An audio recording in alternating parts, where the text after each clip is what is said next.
Good evening and welcome to the July 19th council meeting. If you would please stand, Councilmember Comstock is going to lead us in the flag salute.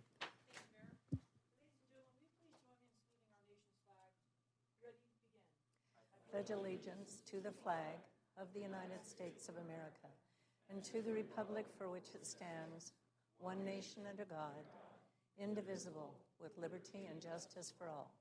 Thank you very much, Karen. We have one presentation this evening. It's recognition of Chino Cultural Foundation scholarship winners. The Chino Cultural Foundation supports music, theater, and visual arts by providing scholarships to students living within the Chino Valley Unified School District and is pleased to recognize this year's award recipients. The Youth Arts Scholarship goes to students enrolled in music, theater, or visual arts programs and may be used for training, instrumental, rental, or to purchase equipment and materials. The Gretchen Mccombs Memorial Music Scholarship is awarded to a graduating senior who's enrolled in a college or university as a music or music education major. I'd like to call up Michelle Knight Reinhardt, who is Chino Cultural Foundation board member. Michelle, and she's going to do the presentation this evening. Yes, who's here? Karen Owens is one of our board members. I think you're supposed to come up. Come on up. And our president, Jeff Werner, is here. I saw him. Where's Jeff? Oh, he had to go? Oh, sorry. And then we have some liaisons to our board, which is Bobby Martinez. He's just going to wave at us. You want to come over here? Well, he's dressed. What kind of meeting is this? And Brenda Strong is here. You want to come up, Brenda? No, she's good. Okay, that's fine. So we give away scholarships every year since this is our, I guess, 7th year, since 2016 was the first year. And the Gretchen Mccombs Memorial Music Scholarship was established, I believe, in 2018. So that's been 5. I guess this is the 5th year for that. So we have just a small group this year. We have a small group that we gave away scholarships to, and then most of that small group is here. 80% of the small group is here, but there was only 5 total this year. So we give away the Youth Arts Scholarship Program is for students that are anywhere from 9th grade through college, through graduate school, that are involved in the arts or majoring in arts, which includes dance, visual arts, performing arts, any kind, music, band, all of the arts. And so we, last year, because of COVID and some things that were going on with just everything, we only gave those scholarships to graduating seniors or people who are already, students who are already in college. But this year we were able to expand it back to 9th grade and above because it really helps with the band fees, choir fees, dance fees, theater fees, all those fees that you get to pay when you're involved in the arts or any other thing at high school. So we have 4 students, and the Youth Arts Scholarship is kind of on a sliding scale. We've given away small scholarships like $100 to $200, and we've given up to $1,000, so just depending on the need of the recipient. And then the Gretchen Mccombs Memorial Music Scholarship is a $1,000 scholarship. Okay, so the first person is a recipient of the Chino Youth Arts Scholarship, and it's a young lady who is a senior at Dalnugo High School. She's going to be a senior at Dalnugo High School. She's involved with, very, very involved with the band, and that's Hannah Finkbeiner. Actually, you can hold it and give it to her. She already shook my hand earlier. And then just stay up here. And then the next young man has actually received a Youth Arts Scholarship in the past, and he is going to be going to Cal Poly Pomona in the fall, and he's going to be majoring in aerospace engineering. He's going to be double majoring in aerospace engineering and music. So our second recipient is Calvin Paris.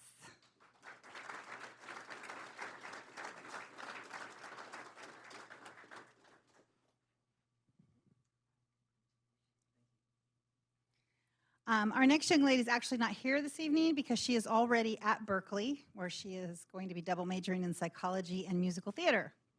And if you happen to see the children's theater production of Sound of Music, she was Maria, and that's Sydney Reyes. So let's give her a round of applause, even though she's not here. And our next recipient is also involved with the theater, and he is going to be a senior at Ayala High School in the fall, and he's very involved with the music program there. And he's also very involved with the Chino Community Children's Theater. And the next recipient is Joey Rice.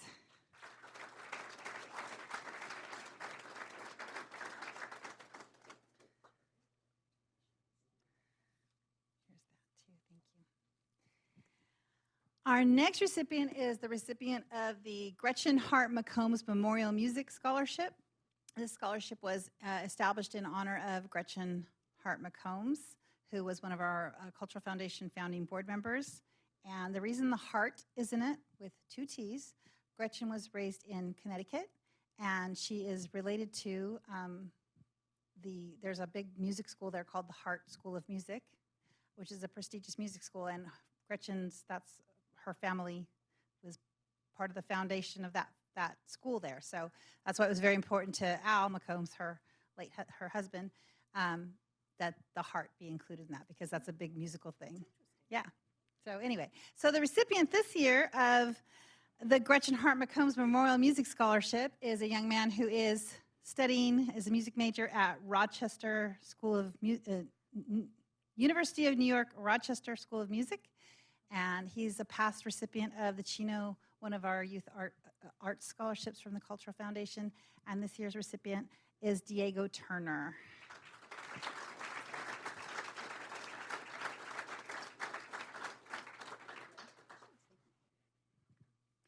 So families want to take pictures. Come on. Let's put you in the middle. Put you in the middle over there of them. Over.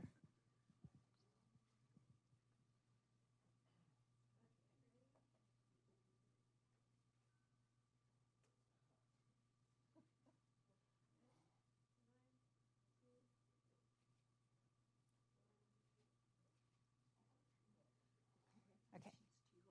Thank you. Congratulations to you all. You're well deserving, and we wish you well in the future. And Michelle, thank you very much for your presentation. Thank you, Karen.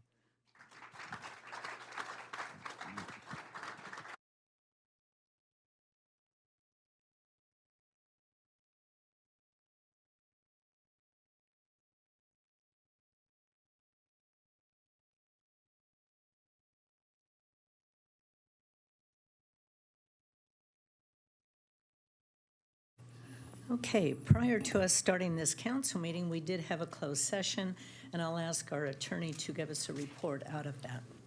Thank you, Mayor, members of the council, and all of those in attendance. The City Council met in closed session as announced by the mayor to discuss the 2 items listed on the closed session portion of the agenda, specifically conference with legal counsel, 1 item of anticipated litigation under the heading threat of litigation, the claimant being Stubby Bar. City Council received an update to the status of that matter, provided direction, and no further reportable action was taken. Item number 2, conference with real property negotiator concerning the property at 12931, 12921, and 12923 Central Avenue, with the negotiating party being the owner Chong Soo Yi and Randy K. Yi. City Council received a status update on the price and terms of a potential acquisition of that property, provided direction, no further reportable action was taken. That concludes the report out of closed session. Thank you, Mayor. Okay, thank you very much. Our interim city manager, Anthony Arroyo, do we have any changes or modifications to the agenda? Thank you, Madam Mayor. Item number 8 will be pulled for further staff discussion and will be brought to the council in September. Okay, thank you very much. You'll note in our packet that we have a couple of information items. One is the Economic Development Report for July. The report gives an overview of the city's business news and information. The next is the citywide legislative policy, our tracked legislation. This is included in the agenda packet as a letter submitted to the legislature in opposition to proposed Assembly Bill AB 2840, which would place restrictions on the placement and/or development of logistical warehouses exceeding 1,000 square feet. The bill exclusively impacts cities in San Bernardino and Riverside County, and where we probably are just about built out on any large developments over 100,000 square feet. Many of the San Bernardino and Riverside County cities are not under that limitation. And so, again, this was another bill that was very intrusive into local control. Under public announcements, Chino Summer Nights. As a reminder, tonight's City Council meeting will be our last summer regular meeting. Since our next regular City Council meeting is scheduled for September 6th, I want to provide final notification about our ongoing summer events. As we have mentioned throughout the summer, Chino Summer Nights occurs every Friday night at 6:30 p.m. right here on the City Hall lawn. This is a great opportunity for families to enjoy a night outside, great vendors, and of course, a family-friendly movie. For the remainder of the summer, we have the movies Clifford the Big Red Dog, scheduled for July 22nd, and Jungle Cruise, scheduled for July 29th. As usual, please make sure you bring a lawn chair and/or blanket. For any questions, please call 909-334-3256 or visit www.cityofchino.org/movies. Summer concerts on the lawn. Additionally, the Kiwanis Summer Concerts on the Lawn series has 3 more events that you do not want to miss. This Thursday on July 21st on our City Hall lawn, the band Fortunate Son, a Creedence Clearwater Revival tribute, will perform. Then on July 28th, again here at City Hall, the band Bonfire, which is an AC/DC tribute, will perform. And then finally, on August 5th at Founders Park, located at 8151 West Preserve Loop, the band Jumping Jack Flash, which is a Rolling Stones tribute band, will perform. All concerts will be held from 7 to 9 p.m. Additionally, please remember that food vendors will be available, and we ask you to please make sure to bring a blanket or lawn chair. For any questions, please call 909-334-3256 or visit www.cityofchino.org/concerts. Seniors at the Square. Also, as a last reminder to all our seniors, every Monday we will be holding our Seniors at the Square summer concert and dinner series up until August 15th. For all attendees, a light dinner will be provided from 5 to 6 p.m. with live music performances happening from 6 to 8 p.m. at Aguirre Square. Meal tickets are $4 a person, but the music is free for all attendees. Any questions, please call 909-334-3271. National Night Out. In addition, please join us for National Night Out on August 2nd from 5 to 8 p.m. For those not familiar with this event, National Night Out is a community building effort to promote our police community partnerships. It gives our police department the opportunity to engage with our wonderful community by way of organized block parties or cookouts, helping build the already resilient police community bonds in our city. We're very fortunate to have 14 neighborhoods signed up this year, which makes this the biggest turnout to date. Members of the police department will be visiting different locations throughout the night. For more information on this event and its locations, please call 909-334-3178 or email our Police Community Relations Specialist, Andrea Fletcher, at afletcher, that's AFLETCHER, at chinopd.org. And lastly, on Labor Day, I want to give early notification that City Hall will be closed on Monday, September 5th in observance of Labor Day. City Hall will reopen the following day at its regular operating hours of 7:30 to 5:30 p.m. Next on our agenda is public communication. This is the time and the place for the general public to address the council about items that are not elsewhere on the agenda. Our first written request to speak is Pastor Brian Pattison from Victory Baptist Church. I invite all of you to stand and join us in an invocation. All right, let's pray. Most gracious Heavenly Father, we thank you for this evening and for your goodness and for the wonderful city you allow us the privilege to live in. We live in a day of trying times all around us, and I pray that you would just guide our city and guide our council members, our mayor, and all those, that you would just give them the wisdom that they need and the decisions that are made, that you just guide our city and just continue to protect it. We love you in Jesus' name. Amen. Amen. Thank you, Brian. That's the only written request that I have to speak. Is there anyone in the audience that would like to address the council on an item that's not on the agenda? Seeing none, we'll move on to the consent calendar. As Mr. Arroyo noted, item number 8 is being pulled and sent back to staff. It'll come to us at another date. Any council members wish to have any other items pulled? I'd like to pull number 4. Number 4. And Mayor, I spoke to this interim city manager. I'd like just a discussion on number 13 with staff. Number 13. Okay, so 4 and 13 are going to be pulled for reports. Then I would take. Is that for a separate vote? Or Yes, just- that's separate Okay, thank vote. you. Then I would take a motion and a second for the balance of the consent calendar. Motion from Mayor Pro Tem Lucio, second from Christopher Flores. Please vote. And the balance of the consent calendar passes unanimously. Item number 8 is going back to staff. Item number 4, amended citywide legislative policy. Item number 4, I'd like to ask for a quick report from Mr. Jack Morgan. Thank you, Mayor, members of the City Council. So this resolution it's intended to amend our current legislative policy. Now, we adopted that on February 15th, and what we're trying to do is to allow for further review before we actually sign a letter that would oppose or support a piece of legislation.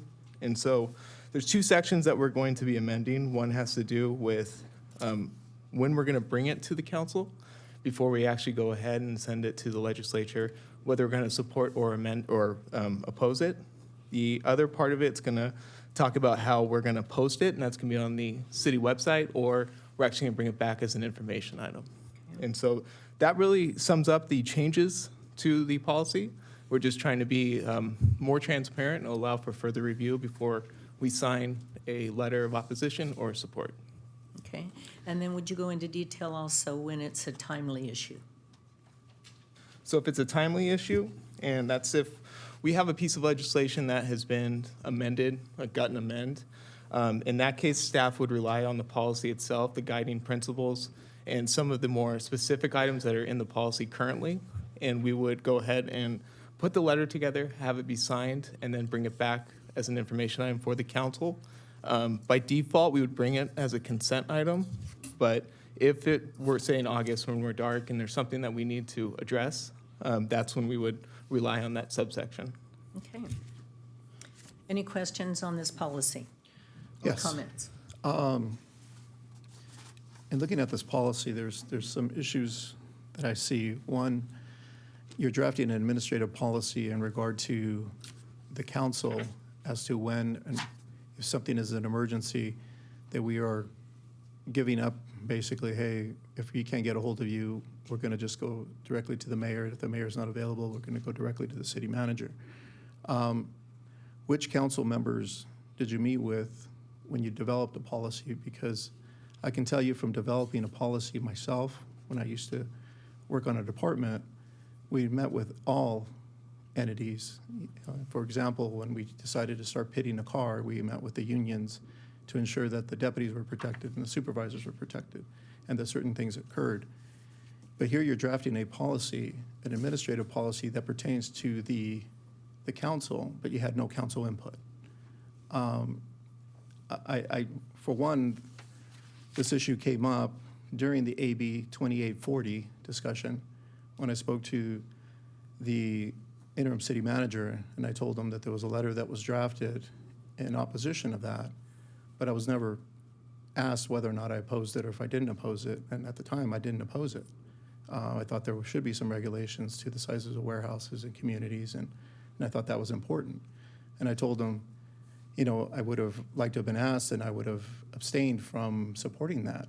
And now what we got instead is now I have a policy that's drafted that says if we deem this as something that needs to be an emergent, we don't have to ask you. We just go to one person, which is exactly opposite of what we were asking for. We were asking for polling the council, asking the council if they're in support of something. And if the council is in support of that, then we draft a memo saying that all the council is unanimous in supporting or opposing something. Here, you're basically taking that away from us, and you didn't even have the discussion with us if that was something that we agreed to. This should have been something that you had either a workshop with the council, and then the council would have been able to tell you whether or not we're okay or we're comfortable with giving up those rights. And two, to put it on a consent calendar, I think is inappropriate. This is something that should have been discussed with us and not in just one vote. So I think this needs some work. If there's going to be something that we need to do in case there is an emergency or something like that, there needs to be a discussion with the council, and the council needs to be able to have input whether or not this is something that we choose to do or not choose to do, but not arbitrarily write up a policy and say, hey, this is what's going to happen, and then put it on a consent calendar for one vote. I think this was inappropriate. I think this was not proper, and I think we should have had input on this. So would you like this item pulled and brought back? Pulled or brought back or rejected, one of the two, or voted on whether or not we approve it or disapprove it. We could pull it and send it back to staff for consultation with council members. Okay. Or if I may, since if you want to develop some concurrence, I know the Mayor Pro Tem suggested potentially a workshop. Obviously, we can't pull the council, so we could certainly, if that's the direction of the council, proceed with a workshop to discuss the scope of the policy, the exceptions when there is some time urgency and all of those components. That would be fine. Would that be fine with you? Yeah, that's fine. I mean, I would just like to, all of us, be able to have a conversation about what we're willing to give up and what we're not. Certainly, yeah, and with we were going based off what the original policy was, so it's just a modification based off that. But we can certainly take that off. So anytime we're going to take a position, whether it's support or opposition, it's going to come to the council first. And if it's not, we don't have to put it on consent calendar. It could be a new business item. We can certainly do that. Okay. We'll pull this item then for a future workshop. Okay? Okay, the next one for discussions, item number 13. Let me see who authored that. It's gonna be Amr, Mayor. Amr Jacker. Item number 13, quick staff report, please. This is to approve a construction contract change order, Riverside Drive Street Rehabilitation and Traffic Signal Modification Project, ST 183, and 11th Street Storm Drain Project, ST 211. Mayor and council members, back in June of 2020, council awarded a contract in the amount of $6,197,250.50 to Sully Miller Contracting Company. This contract included contingencies of $619,725. To date, we've had several change orders on this project. I believe the total was 19 change orders. The total has exceeded the contingencies, and that's why we're requesting this change order to be approved by the city council, so we can process this change order. The change order is in the amount of $78,995.85, and the increase is in the amount of $19,080.54 for this project, On the contingency. on the contingency. That is correct. Karen, did you have comments, questions? Thank you, Mayor. I do have a couple of general comments and some questions. Amr, thank you. I think that obviously the storm drain project, I know you and Maria were out there working on that, doing a good job with it. I have a question mostly about the Riverside Drive portion of it, the overlay of Riverside Drive. And just for mostly the public's concern, I recently reached out to you and talked about just some of the wear that we're already seeing on Riverside Drive, like in the area of Monte Vista, closer to Mountain Avenue. I just wanted the public to know that we're looking at some of the work that we've recently done, working with staff, making observations, and asking staff to go out there and make sure that we're happy with the work before we take it in a completed, as a notice of completion. Do you want to comment anymore? I know, Amr, you went out there and looked at Monte Vista and Riverside or anything else. Yeah, so we did make notes on some of the work that was done, and there were some deficiencies. We've corrected some of that. Some of the stuff, because this was back in 2020. We were working with our policy. We were working with the new policy. Some of the design work was done prior to the policy being in place. So there was some additional work, and that's why you see a lot of change orders. We did come back and try to comply with our policy that required additional removals. So you saw some of that. You made comments on trying to keep a good, consistent quality of work, and we've made a note of that. So we did learn a lot from this project. It was a large project. Okay. And so we do want to have better control of the quality moving forward on this type of projects. Thank you, Amr. And then the other part of that is, like when we would have resurfaced a street that's used so frequently and heavily, like Riverside Drive, how long on average do we think we would have, like, what would we expect to really actually get out of the repaving of Riverside Drive? Like what lifetime? We should get 20 years out of the life. Once we do a reconstruction, the intent is to get 20 years of life out of that pavement. Okay, I think we're gonna have to, I would recommend that our staff look at that, pay attention to it as we move forward. What I'm seeing, potentially because Riverside Drive is a truck route, as I don't foresee us getting 20 years out of this recent project because of the wear that it's presently taking and the volume of traffic. So I would just ask that staff pay attention to that, because I think it's going to require us to look at some of the maintenance of our streets moving forward because of the volume of traffic and some of the traffic that's on there, that we may not see some of the lifetime we've saw in the past on some of those repaving projects. And I don't think anybody that drives up and down Riverside Drive at this point would probably disagree with me, but I'm just throwing it out there for public comment. And for staff, just, again, this is the opportunity I have to talk to staff about, my different observations in the meeting. And then I've discussed with our traffic engineer, Dennis Rawl, that to establish some criteria for using concrete closer to the intersections, depending on the truck volume, because a lot of times what you're seeing is there is a lot of trucks on the street, and they're causing the damage to the asphalt work. So we're looking at coming up with criteria on if there is a lot of truck traffic anticipated to at least start putting concrete at the intersection. That would help with some of those issues. Thank you, Amr. My observation is that even in the fact that we've recently repaved large portions of Riverside Drive, that we're already presently seeing rutting in a lot of areas of that project, and it's really not even that old yet. So for us to think that, I think we're going to get 20 years out of that, I don't foresee that in the future. Just my humble observation. So I think we just need to keep an eye on it and come up with a strategy, moving forward as a city. And I know part of that is what you're working on with the software and different things, but I can't see us getting even 15 years or 20 years out of that at the rate that it looks right now.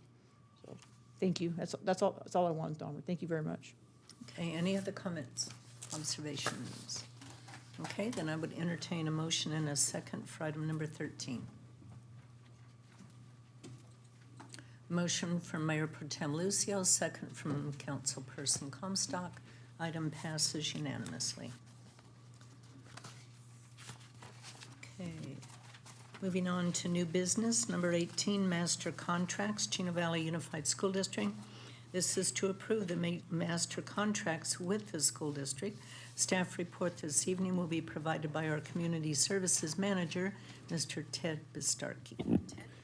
Good evening, Mayor and members of the council.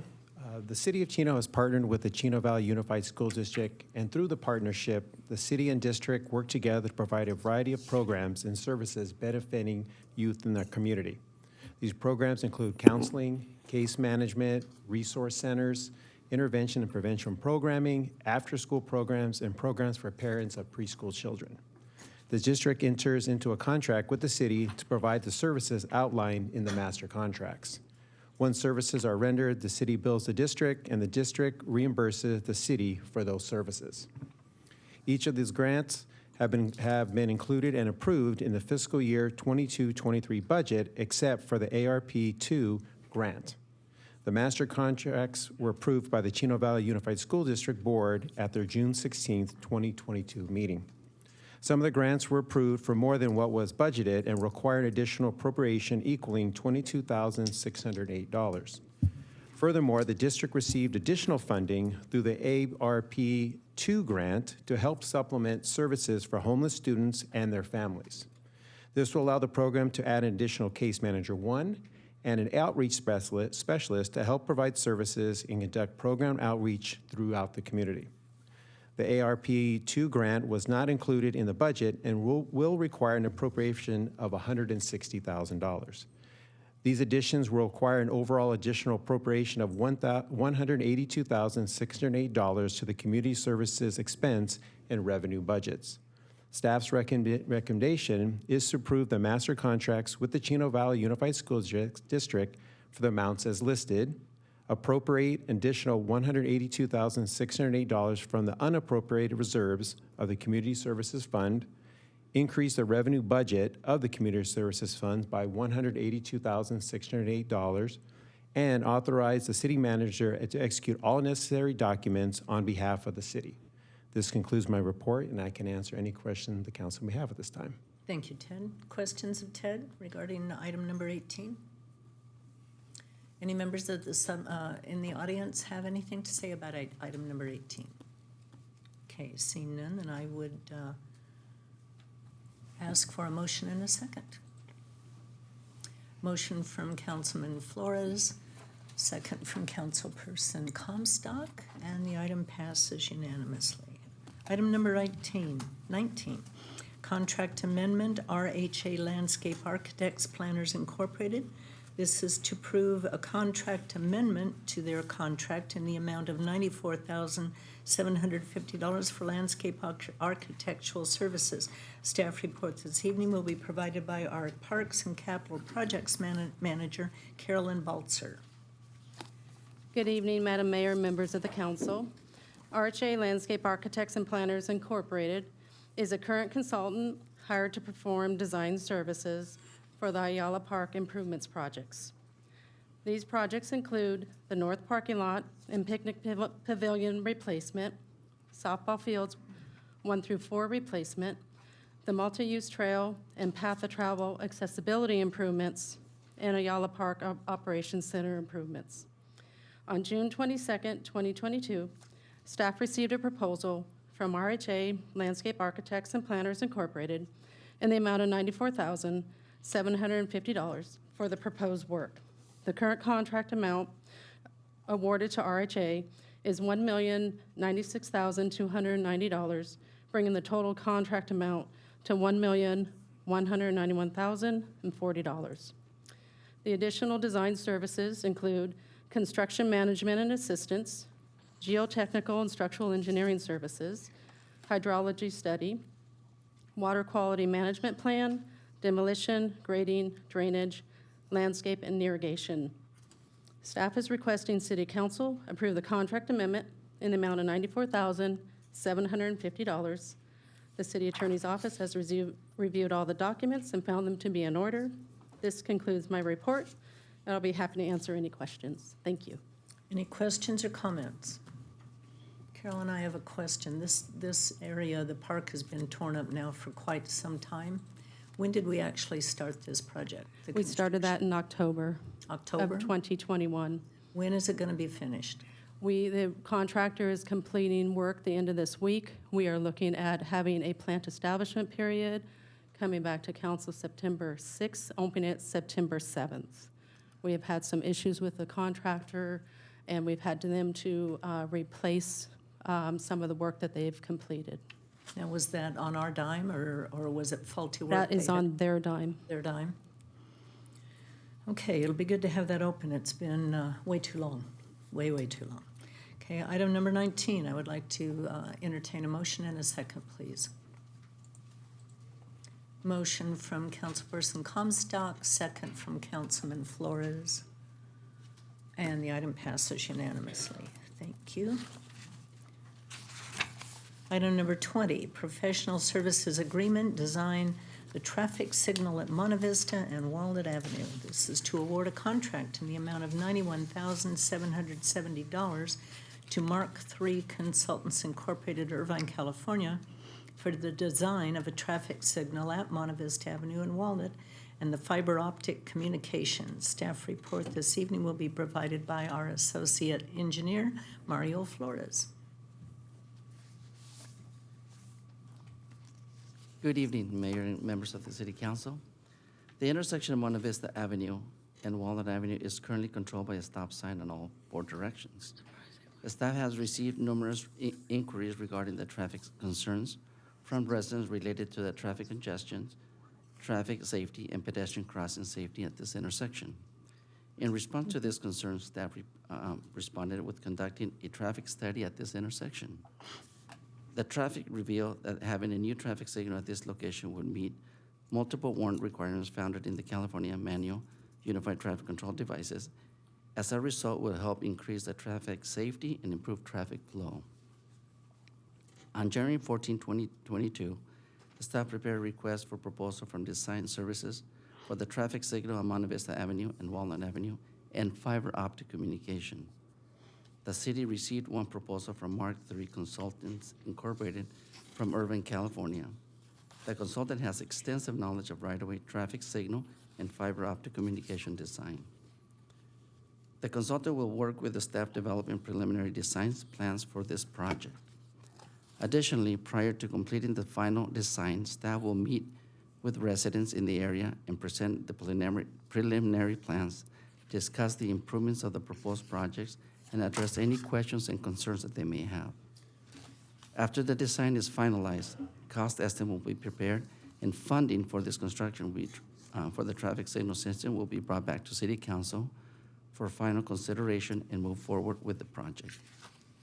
Therefore, staff recommends that City Council approving agreement with Mark III Consultants Incorporated for the amount not to exceed $91,770,000 for the engineering-related design services for the traffic signal located at Monte Vista Avenue and Walnut Avenue. That concludes my presentation. I will be more than happy to answer any of your questions. Thank you very much. Any questions or comments? I have a question. Mario, many of our signals, we have a left-hand turn signal. And a lot of times you're sitting there and there's no traffic coming, but you can't go because the left-hand turn light is still red.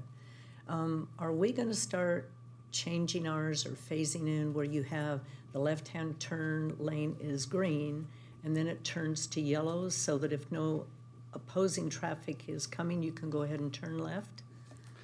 We can consider that. Most of the time when we're waiting on the left turn phase is on major corridors where there's coordination. So there's a plans of coordination to flush, for instance, Central Avenue, Edison Avenue, or Mountain Avenue. Those are major corridors, so the traffic will try to flush the traffic north-south, for instance, on Central. So there may be a little longer wait on those peak hours for the left turn phases. But most of the times when they're not in peak or they're not in coordination, it will cycle a lot faster. But we will look in the yellow or protective permissive. I would appreciate that because I don't know how many times I have set at signals where you can't go left and there's absolutely no traffic coming, none. In fact, 12th and Edison, right by the junior fairground, that left-hand turn lane traveling north. I mean, you can sit there forever with nobody coming opposite, and you can't go. So I'd really like us to start considering those kinds of left-hand turn lanes. Yeah, we have done it on Edison, especially because we had so much construction throughout these years. So there's coordinated. Sometimes we've been down to a single lane. You know how that traffic gets. So what we've done in some intersections, we double serve. So we will serve in the beginning. You get your left green, and if there's no traffic coming the opposite way, you get another left turn phase. Well, some of them aren't working. No, we haven't done it on all locations, so we'll work on that. I looked at 12th and Edison. I think this would be a good corner to I'll look into it. look into that. Thank you very much. Any other comments? Walt? Yeah, thank you. That corner intersection is really badly in need of a signal during rush hour. The traffic backs up all the way up to the freeway. And it seems like we tried to do this a few years back, and we got a lot of pushback from the locals. So I'm glad we're trying it again, and I hope we get it through. Good job. Thank you. Yeah, I agree, Walt. And for the eastbound during school, if you're stuck behind that traffic, that's got to be very frustrating for those residents to have those cars idling there and stop there for so long. So thank you, Marla. Looking forward to it. Okay. A motion and a second, please. Motion from Mayor Pro Tem Lucio, second from Councilmember Flores. Item passes unanimously. Item number 21, notice of completion SW212 sewer reline at Shaffer Avenue and at 12th Street. This is to accept the sewer reline project as complete and authorize the Director of Public Works to file a notice of completion. Staff report this evening will be provided by our CIP Engineering Manager, Maria Frazier. Good evening, Madam Mayor, council members, and audience. The item for your consideration tonight is the notice of completion for SW212 sewer reline project awarded to New Line Construction in April of 2021. This contract completed the relining of 12 segments of sewer at locations listed on the staff report, and it also provided video inspection services and sewer cleaning on 18 segments at various locations also included in your report. This project has been completed to the staff satisfaction, and this project, I'd like to note, came under budget. Therefore, staff requests the council approves the staff report with the recommendations indicated. This concludes my report, and I'd be happy to answer any questions. And it was under budget. Yes. My goodness. Congratulations. Any questions on this item? Any input from the audience? Okay, let's give a motion of approval and second on item number 21. Motion from Mayor Pro Tem Luce, oops, that was, okay, and second from Councilman Flores.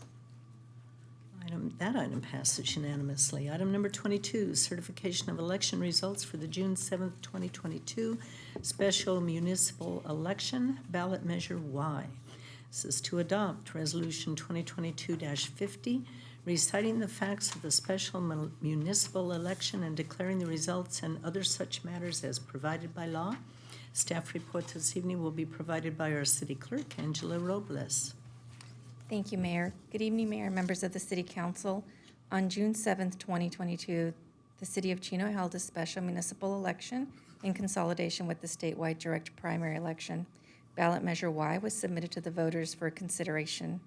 Ballot Measure Y proposed to add Section 20.15.170 to the Chino Municipal Code entitled Voter Authorization to Redesignate Specified Land, which will permit the use of overlays as described in the city's 2021-2029 housing element update. The ordinance submitted to the voters was ordinance number 2022-001 entitled An Ordinance of the People of the City of Chino, California, to approve the housing element update to include the application of the two identified overlay strategies encompassing affordable housing and mixed uses the city will use to meet its state-mandated regional housing needs assessment RHNA allocation. Reading by title only and waiving further reading of the ordinance. On July 5, 2022, the San Bernardino County Register of Voters completed the canvass and certified the results of this election. As reported in the statement of votes attached as Exhibit A to Resolution number 2022-050, Measure Y was approved by a majority of the voters. For this election, 11,739 votes were cast for the City of Chino Measure Y. This includes 7,983 yes votes, 2,736 no votes, 7 overvotes, and 1,013 undervotes. Adoption of Resolution number 2022-050 will meet the requirements to declare the results of the June 7th, 2022 special municipal election.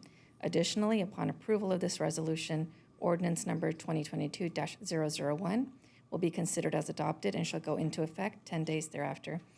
Mayor and members of the City Council, this concludes my report, and I'm happy to answer any questions. Thank you. Thank you, Angela. Any questions or comments? Okay, then I would entertain a motion and a second. Motion from Mayor Pro Tem Lucio, second from Councilman Flores. Item passes unanimously. Next item on the agenda is Mayor and Council reports. First, I'd like to note that our new city manager, who will start on August 8th, her birthday, Linda Reich, Dr. Linda Reich, is tomorrow, July 20th. And Councilperson Comstock's birthday is on Thursday, July 21st, as Community Services Commissioner Brenda Strong.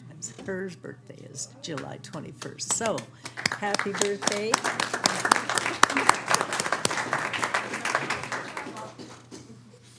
Okay, for my report since the last council meeting. Wednesday, July 6th, I attended the Omnitrans and San Bernardino County Transportation Authority Board of Directors meetings. Also met with Ontario Councilmember Deborah Dorst-Parada, Ontario City Manager Scott Ochoa, Ontario Public Works Director Scott Burton, and a contingency of our own staff to talk about Inland Empire Utilities Agency's Chino Basin program and its possible effect on both our cities. July 7th, Thursday, I had virtually attended the Water Facilities Authority's Technical Advisory Committee, Chino de Salter Authority's Board of Directors meeting, and Inland Empire Utilities Agency Sewerage Policy Committee meeting. Friday, July 8th, I attended the Chino Fair 4-H FFA auction. This year's attendance was excellent. And interestingly enough, again, so typical of our community, several auctioners, bidders, after purchasing an animal, actually donated it back to be re-auctioned.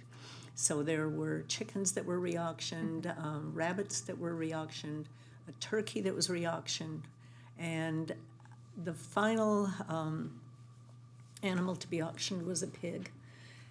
And it was being sold by a young lady who just graduated from high school and had some very tragic circumstances in her life.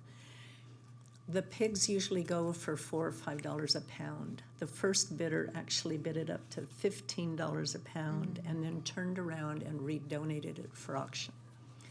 The next bidder did the same thing, $15.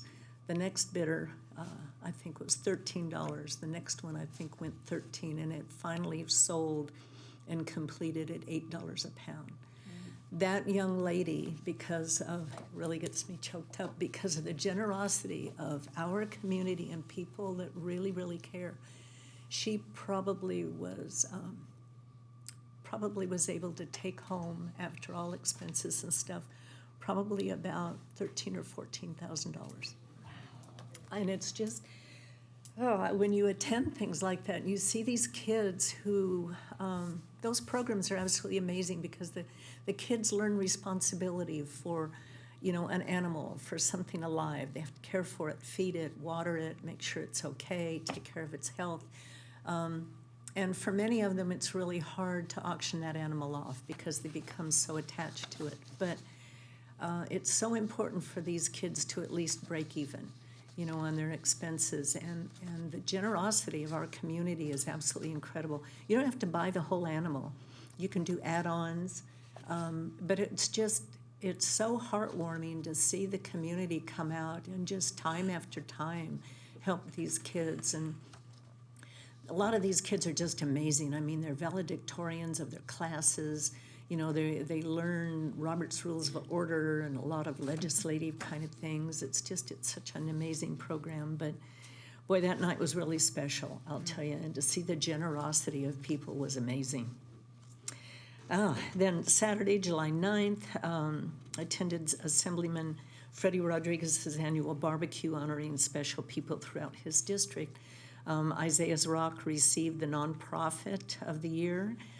Karen Howie, Tom Howie's wife, received the Chino Woman of the Year, and Tony Spunky Steer received the Chino Small Business of the Year. On Tuesday, July 12th, I, along with a contingency of Chino staff, including our legal representative, met with Mr. Wang and Mr. Wu regarding one of Mr. Wang's properties. Then that same day, I and council members Pocock, Flores, and Comstock attended a workshop about issues with short-time rental property in Chino and how to resolve the negative impact many of these have had on neighbors. Wednesday, July 13th, met with Supervisor Hagman and a private party interested in exploring the possibility of bringing an exciting recreational program to the area. That night, I attended the celebration of Praise Chapel's 15th year in Chino, and that was really a fun celebration. Thursday, July 14th, along with council members Pocock, Flores, and Comstock, attended the ribbon cutting for the new Chino High School. Oh my gosh, what a fabulous building. We got to go out on like a mezzanine and overlook the quad area, the courtyard, and that is going to be an absolutely fantastic school. It's just a flagship. Can't wait for the rest of it to get done so we can take a tour of it, but the security is going to be absolutely incredible. The design is beautiful, and it was kind of cute. The architect took us for a tour of the facility, and he said, kind of makes you want to go back to high school, doesn't it? I never thought I'd say yes to that, but it was tempting. It's a beautiful facility. And then Saturday, I attended the Chino Demolition Derby. I want to congratulate your daughter. She did a really good job. She hung in there. They had a special, it was almost like a powder puff competition this year. And I will tell you what, those gals, they're just about as good, if not better than the guys. They're mean. Boy, I'll tell you. But it was an absolutely phenomenal, crowded venue with very few problems. I think everybody's just so doggone happy to get back together again and, see everyone and get connected back with the community, that it just was a wonderful, wonderful event. So it was fun. That's my report. Mayor Pro Tem Lucio. And I'm gonna keep mine short. I do want to congratulate my daughter Sasha. She did do a good job. She came in fourth. If she would have lasted probably another minute, maybe she would have taken third. She only had one tire left, so there was not much she can do. But yesterday we had the opportunity to drive over to Lake Elsinore, to take a look at some of their transitional housing that they have there. They early on during the pandemic, they applied for several grants, and they were awarded, I believe, a $3.1 million grant to purchase what looked like an old motel. It has like 16 rooms, but they also put about $1 million in renovating it. And it was really, really a nice facility that they had. And we were asking them, they work with SWAG, and then we were asking them what their success rate is. And they said prior to them purchasing this transitional housing, that their homeless count was approximately 300, and that last year, or this year, when they did their homeless count, they only had 75. And so what this transitional housing does is it primarily focuses on their most chronic homeless person that's on the street, that refuses services, that continues to refuse services. And so what they do is they get them to come in and give them a place to take a shower, get cleaned up. They have a barber there to cut their hair. Obviously laundry facilities for them to do laundry, but they don't necessarily push them into treatment right away. So they said that, that they're in there, and they try to get them there for 90 days, and sometimes they get kicked out, and then they'll go out and they'll do it again. But they never give up hope on these people. They continue to go out, and sometimes they'll have people in there for, 5 times before they actually start accepting treatment and start getting off the streets. But they have some success rates that are, they quoted almost like 49% of the people that they take in actually receive services, and they're able to transition them out. So I thought that was amazing. They've partnered up with the city of, Wildomar. And so they take the Wildomar homeless and the homeless that are from Lake Elsinore. But as you know, there's a buffer there. It's not easy to walk to Lake Elsinore. It's not like our city where you can literally walk over from Ontario, you can walk over from Chino Hills or from Pomona. There's several cities around us where Lake Elsinore, I think, has that buffer of several miles where, unless you're going to be walking in the middle of the desert, you're not going to get to their city. But they said that, most of their homeless, they're all from Lake Elsinore, and they make sure that the only people that they service are the people from Lake Elsinore. But they said at the end, what they're hoping that once they get dwindled down to such low numbers, that eventually they'll turn in that facility into maybe some low-income housing, so that that their mentality is that their focus is to try to get the homeless off the street, which they've been very successful. And they actually have a very, very nice downtown area. I was very, very surprised at how nice their downtown area was, and really nothing that I saw had homeless people hanging around it, and their facility was right smack in the middle of their downtown area as well. So it seemed to work. Their costs are a little high to run. They have I think it's a 16-bed facility, but they had a lot more homeless than we did. But I think they were saying that just to run that facility is about $490,000 but they have a large swag outreach team. I think they said something like 12 people on their swag team. But I mean, they have a great model. I mean, something obviously that we should look at. I mean, we have some homeless issues here downtown. But we need to obviously do something to try to get these folks off the street. But one of the other things that they had was, they said that some of the folks that are obviously still on drugs and they look like they potentially may be a problem, that they don't want to bring them into this facility. The city's actually has a program where they actually rent out 3 rooms from a local motel that they were able to put those people in just to get them off the street and put them in a motel room. Those aren't long-term, but those are just to try to get them off. And then once they get them there and transition them into that room, then maybe eventually try to transition them into the transitional housing. But, I mean, it was a great tour. Very, very hot. I thought it was hot here in Chino, but it's even hotter in Lake Elsinore. My daughter lives there, I know. Yeah, but, I mean, they have a great program. I mean, definitely I was happy that we went down there and take a look at it, but they seem to have a lot of success. How did they get their numbers so low? What happened to the people that didn't go into transitional housing, did they say? Well, I guess what they do is they said that they've been transitioning these folks back into being working class in society. So they have several people that actually work in the businesses in downtown Lake Elsinore that actually work there. So they said what happened was they transition these folks in, they get them into treatment, and then once they get them into treatment, then they start putting them into, outside of, transitional housing, then they move them into treatment facilities that gets them off drugs, and then they put them back into society. So that's only one step, but they have additional steps that they do to, they graduate from transitional housing, then they go to something else, and then they obviously train them or teach them some sort of skill so that they can go out and get a job. But their numbers compared to what they had, I think this facility's only been open a year and a half.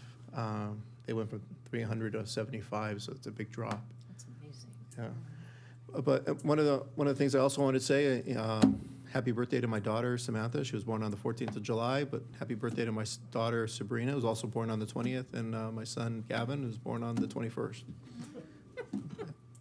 And happy birthday to both of you. Hope you guys enjoy many, many more birthdays to come. And that's all I have. Thank you. Okay. Councilmember Comstock. Thank you, Mayor. Most of what I've attended as well has already been covered. The short-term rental workshop on the 12th. You've already covered quite well, Mayor, the Chino High School ribbon cutting ceremony. That was a really fun event, great day. And as Principal Miller would say, it's never been a better time to be a Chino cowboy. So very exciting, and I know that the students that are going to attend that school are going to enjoy all the amenities that it's going to feature for them. I also attended Assembly Member Freddie Rodriguez's annual summer barbecue and open house here at Aguirre Square. That was a well-attended event. I think the Assembly Member and his staff did a great job where they honored several of our local residents. You already covered it with Shar and Karen Howie and Spunky Steermere. That was nice. I wasn't able to attend the Demolition Derby that night. I was there last year, but I had to miss it this year, regretfully, but I'll be back next year. I have a cousin who's lived in Chino almost her whole life. It was her first time attending the Derby. I almost couldn't believe it. I actually couldn't believe it. And then Mayor Pro Tem Lucio did a great job covering. I also attended the tour at the Lake Elsinore Transitional Housing site. I tell you, it's Lake Elsinore, that's something to be proud. That model that they have developed down there, you can tell it's extremely well programmed and ran. They've put a lot of thought and a lot of effort into this, and it's a role model. Not only were we there from the city of Chino looking at it, but as well as there were representatives from both the city of Fontana and the Fontana Police Department, and they had a lot of success stories with people who have come in there. What they talk about is just trying to get them back to a little bit of normalcy in the grooming and the clothing, get some food into people, help them detox. And a lot of people who've gone on to after they're there, their average stay was about 90 days in that facility, and then they help them transition to a sober living or a like an integrated job finding work location. And you can tell they've had some really great success with this model, I think. And kudos to the city of Lake Elsinore. They did most of it for the first 2 or 3 years with grant funding. So there was a financial commitment from them there to do that, but I think the cities that are going to be successful in managing our unsheltered population in the future are going to have to develop a comprehensive wraparound plan to do this. And when you throw some of those treatment programs or some of those ideas into a community, there can be a lot of pushback with them. But if you want to see one that's well run and well managed, and I think very well accepted by the community now in their downtown area, this is a good model. So thank you, Mayor Pro Tem Lucio, for covering that as well. And of course, our council workshop tonight at 5 p.m. on our image and branding with the rest of the council here tonight, Mayor. So that concludes my report. Happy birthday to Brenda Strong and Dr. Reich. And Mark, you got a lot of birthday shopping to do this month. So, get to it. Oops. Thank you. Councilmember Flores. Yeah, thank you, Mayor. On the 8th of July, I attended the Chino Livestock Fair, as the mayor mentioned, and the mayor was being a little modest, but I was there and I was present, and let me tell you, she made a bid on at least one particular animal that I remembered, and she was one of the, individuals who did donate back to the, to the children. So I thought that was pretty, I thought that was amazing. Yeah.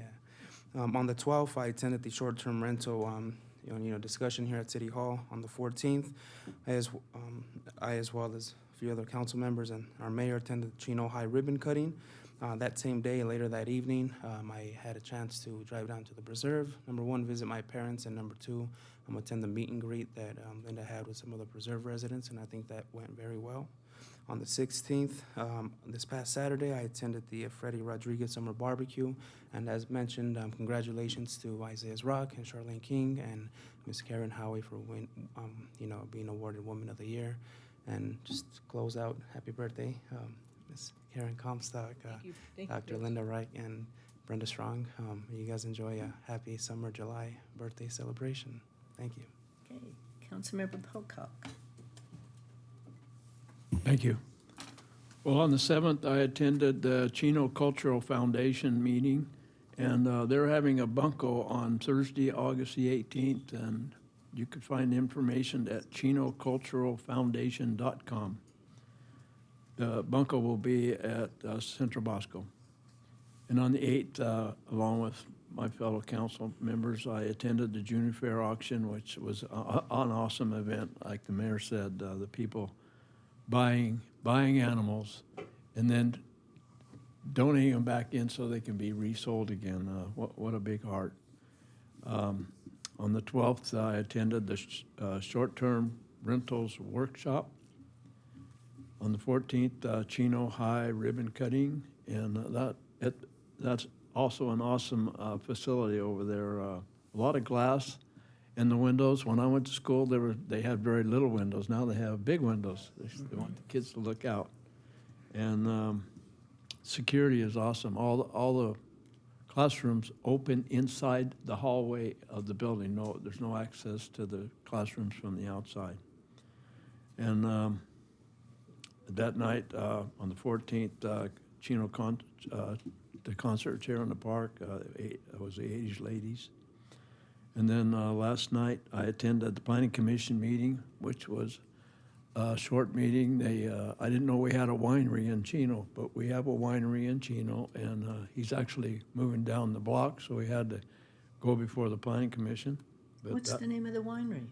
He's over there at Roswell and Shaffer, and that near the Kaiser facility. Really? Right. A real winery? It's a very small, but it's a tasting room, and you can taste wine, buy wine. That restaurant? No, it's a little. It's in a unit there. Really? On the north side of that building. I think we should take a tour. Yeah, we got to get a tour. The name starts with an A. I can't pronounce it, but it's an unusual name. I saw it on the agenda as well, but yeah, unique to Chino. It was interesting. And then this afternoon, the image branding workshop with the rest of the city council. And I want to remind everyone, don't forget the concerts in the park. Thursday night will be Creedence Clearwater, and then there will be City has a movie in the park Friday night. It's always good. And happy birthday to Karen Karen Comstock and Brenda Strong, Dr. Wright. And that concludes my comments. Thank you. You're welcome. City Manager Arroyo, do you have anything this evening? Actually, tonight, Mayor, I do. As you all know, this is my last regular council meeting as interim city manager. I appreciate the council's unanimous support in appointing me as interim CM. It's been a true honor to work closely with each of you and getting to know each of you on a personal level. I also appreciate the support of all my EMT colleagues. During this time, without you, I would not have been able to do what I've been able to do over the last 4 months. To my HR team, thank you for holding down the fort.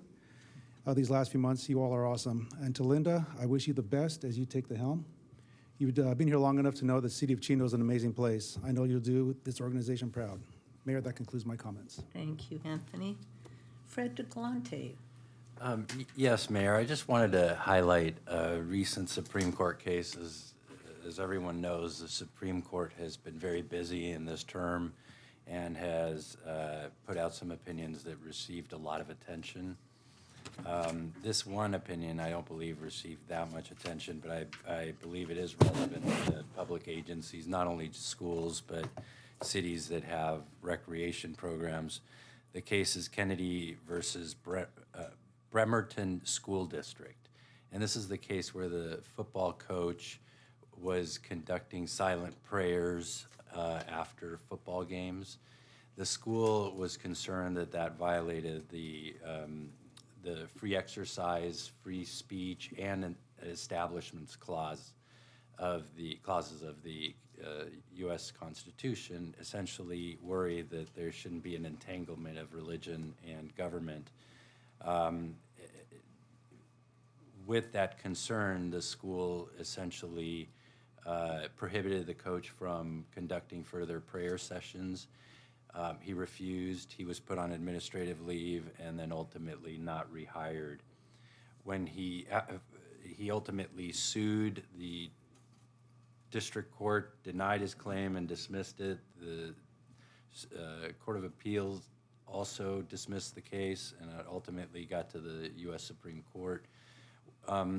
You may recall I had reported about a case where the city of Boston prohibited the display of a religious flag, and the Supreme Court came down, I think, in a similar fashion, where the decision essentially said the city went too far by saying you can have various groups and clubs raise their flag and display their particular emblem, but not a religious organization.